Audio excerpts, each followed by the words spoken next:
My name is Kathie Klarreich, and I'm originally from Ohio, and I'm currently living in Miami. The worst lesson that I ever learned from my mother when I asked her was that I never learned to tie my shoes. But what I actually thought was the worst lesson is when I went with my sisters to a restaurant with another family, and we'd just finished eating dinner, and the other kids asked what they had for dessert. And my sisters and I looked at each other and we said, "They serve dessert at restaurants?"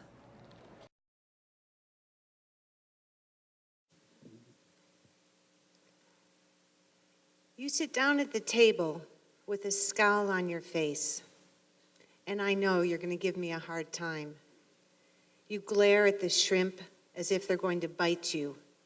Then you do that Haitian chupe thing where you suck your teeth and pull in your cheeks at the same time. I'm sure you're doing it just to annoy me. You're only 11, but you're a master at pushing my buttons. I ask what's wrong, and you do what you always do when you're angry. You say nothing. Clearly, something about the shrimp has set you off, but what exactly? I'm not sure. You cross your arms and lean back so far in your chair that I worry you'll tip over. You won't look at me, but I can guess what you're thinking.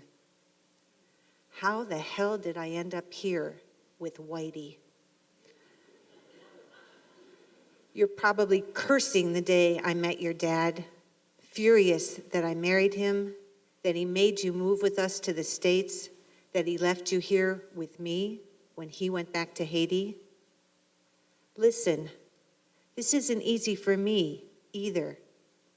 If I thought there was anyone else to take care of you, I wouldn't be doing it. I know you hate living on Key Biscayne, hate going to school where you're probably the only Haitian kid.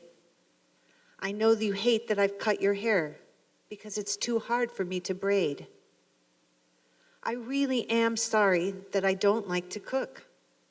And even if I did, I know that I could never make sauce pois and banane pesée the way your mother does.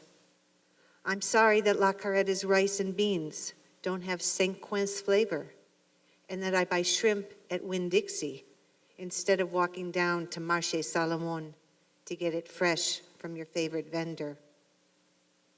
When we first came here, I thought you'd be excited about living near the ocean, but you made it clear from day one that you had no intention of ever going to the beach because you couldn't stand the way the sand got stuck between your toes.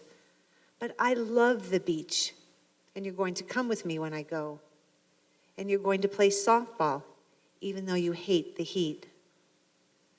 I know you didn't want a new mom, but really, think about it.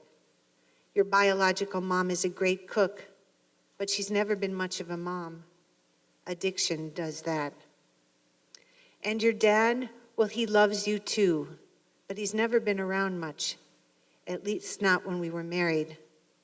I know you think I'm going to leave, like he did, like your mother, like your godmother. I can't understand how anyone could leave a little girl. But I'm not anyone. We've got to figure out a way to make this work.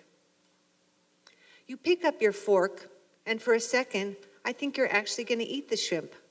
But no, you just stab one over and over again. I know you're testing me.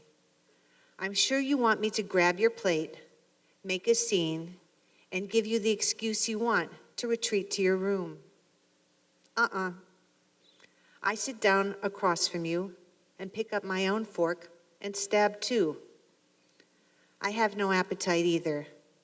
Not for the shrimp, not for you. I move my rice around the plate from one end to another, hoping I'll come up with the right thing to say to cut through this tension. It gets dark. Neither of us turn on the light. NPR is playing in the background. We've gone from Marketplace to the Tavis Smiley Show.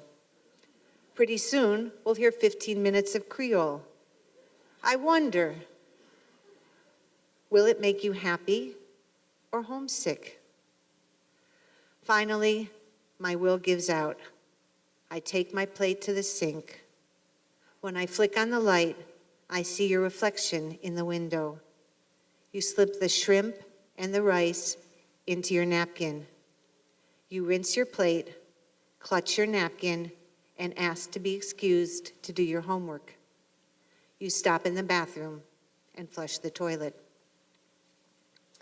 I didn't know then what I know now, 15 years later, that you thought I was trying to poison you. Thanks for finally telling me that the black line in the shrimp was the shrimp's shit.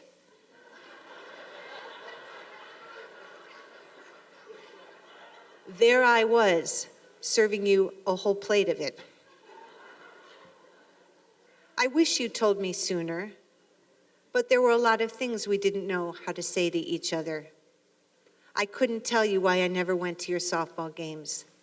I needed those 2 hours to myself. And I dragged you to the beach because I needed the serenity of the sea.